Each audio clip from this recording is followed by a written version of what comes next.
नमस्कार विद्यार्थी मित्रांनो. आज आपण या व्हिडिओमध्ये LLB 5 इयर्स 2025 चं नवीन अपडेट आहे ती आपण यामध्ये घेणार आहोत. खूप विद्यार्थ्यांचं प्रश्न होते, की सर फायनल मेरिट लिस्ट कधी पब्लिश होणार आहे? त्यानंतर पुढे काय करायचं आहे? याची सर्व माहिती तुम्हाला या व्हिडिओमध्ये देणार आहे. पूर्ण व्हिडिओ बघा, जेणेकरून सर्व डाउट्स तुमचे या व्हिडिओमधून क्लिअर होतील. जे काही नवीन विद्यार्थी असतील, अजूनही त्यांनी चॅनलला सबस्क्राईब केलं नसेल, तर नक्कीच सबस्क्राईब करा आणि हा व्हिडिओ पुढे सुद्धा पाठवा, जेणेकरून जे विद्यार्थी असतील त्यांना सुद्धा इन्फॉर्मेशन भेटून जाईल. आपण नॉर्मल सी-ई-टीची वेबसाईट ओपन केलेली आहे. आता त्यामध्ये जर आपण बघितलं, तर कॅब ब्राउचर आपण ओपन करून त्यामध्ये बघूया, की नॉर्मली कोणती डेट्स आहे, जे की फायनल मेरिट लिस्ट कधी पब्लिश होणार आहे, त्याची डेट तुम्हाला यामध्ये मी सांगत आहे. जसं की कॅप ब्राउचर आपण ओपन केलेलं आहे LLB 5 इयरचं कॅप राउंड 3 साठी जर आपण बघितलं, तर 30 ऑगस्टमध्ये जे काही तुम्हाला चेंजेस करायचे होते, तर 30 ऑगस्ट ही जी डेट होती, ती लास्ट होती. आणि मग आता final merit list cap round 3 साठी यामध्ये पब्लिश होणार आहे 4 सप्टेंबर 2025. म्हणजे उद्या ही फायनल मेरिट लिस्ट पब्लिश होऊन जाईल.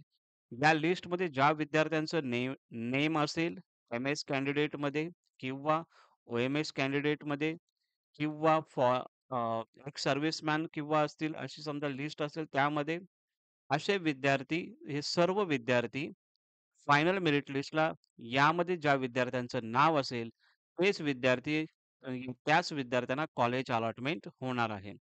समजा नॉट कन्सिडर इन लिस्ट यामध्ये जर ज्या विद्यार्थ्यांचं समजा नाव असेल, अशा विद्यार्थ्यांना कॉलेज अलॉटमेंट होणार नाही. असे विद्यार्थी इन्स्टिट्यूट लेव्हल राउंडसाठी पार्टिसिपेट करतील. आणि खूप विद्यार्थ्यांचा डाउट येणार आहे, की सर नॉट कन्सिडर लिस्टमध्ये नाव आलेलं आहे. तर मग यामध्ये आता काय करायचं?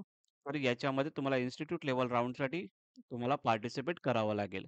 कारण की तुम्ही ॲप्लिकेशन फॉर्ममध्ये कोणत्या एडिट केलं नसेल किंवा कोणते डॉक्युमेंट्स अपलोड केले नसतील किंवा फॉर्म वगैरे लॉक केला नसेल, म्हणून तुमचं नाव हे फायनल मेरिट लिस्टमध्ये आलेलं नाही. पण ज्या विद्यार्थ्यांचं फायनल मेरिट लिस्टमध्ये नाव येईल उद्या, अशा विद्यार्थ्यांना कॉलेज अलॉटमेंट होईल 8 सप्टेंबर 2025. ओके. कधी अलॉटमेंट होणार आहे तुम्हाला? 8 सप्टेंबर 2025 ला आणि ज्या विद्यार्थ्यांना कॉलेज अलॉटमेंट होईल, असेच विद्यार्थी ॲडमिशनसाठी जाणार आहेत 9 सप्टेंबर ते 11 सप्टेंबर या दरम्यान तुम्हाला ॲडमिशनसाठी जायचं आहे. ॲडमिशनसाठी कोणते डॉक्युमेंट्स लागतात त्याची ऑलरेडी व्हिडिओ आपल्या चॅनलला अवेलेबल आहे. ती तुम्ही बघू शकता किंवा ते व्हिडिओ तुम्हाला मी वरती आय बटन या आय सेक्शनवरती तुम्हाला दिसून जाईल. तिथे मी व्हिडिओ तुम्हाला टाकून नक्की देईन. ओके. सो तुम्हाला ॲडमिशनसाठी 9 सप्टेंबर ते 11 सप्टेंबरपर्यंत जायचं आहे ॲडमिशनसाठी आणि नॉर्मली त्यानंतर मग जे राउंड चालू होतील, इन्स्टिट्यूट लेव्हल राउंड तो कसा असतो, मॅनेजमेंट राउंड कसा असतो, त्याची सुद्धा व्हिडिओ ऑलरेडी अपलोडेड आहे. ती तुम्ही बघू शकता आणि त्यानुसार तुम्हाला आयडिया येईल, की कॉलेज राउंड म्हणजेच इन्स्टिट्यूट लेव्हल राउंडमध्ये किंवा मॅनेजमेंट राउंडमध्ये कशा पद्धतीने सीट्स अलोकेशन होत असतात. ओके. जसं की पुढे डेट्स जातील तसे मी व्हिडिओ तुम्हाला बनवेनच. पण आता सध्या कॅप राउंड 3 ची फायनल मेरिट लिस्ट ही 4 सप्टेंबर म्हणजे उद्या पब्लिश होणार आहे. आणि ज्या विद्यार्थ्यांचं नाव असेल अशाच विद्यार्थ्यांना कॉलेज अलॉटमेंट होणार आहेत. ओके. सो ही इम्पोर्टंट अपडेट होती, जे की ऑफिशियल अपडेट आहे. तुम्हाला इथे सांगण्याचा मी प्रयत्न केलेला आहे.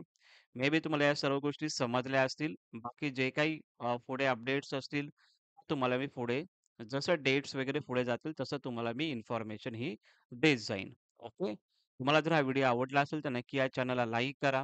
हा चॅनल तुमचा आहे, तर डेफिनेटली याला सबस्क्राईब करा आणि हाईप सुद्धा या व्हिडिओला करा. Thank you so much.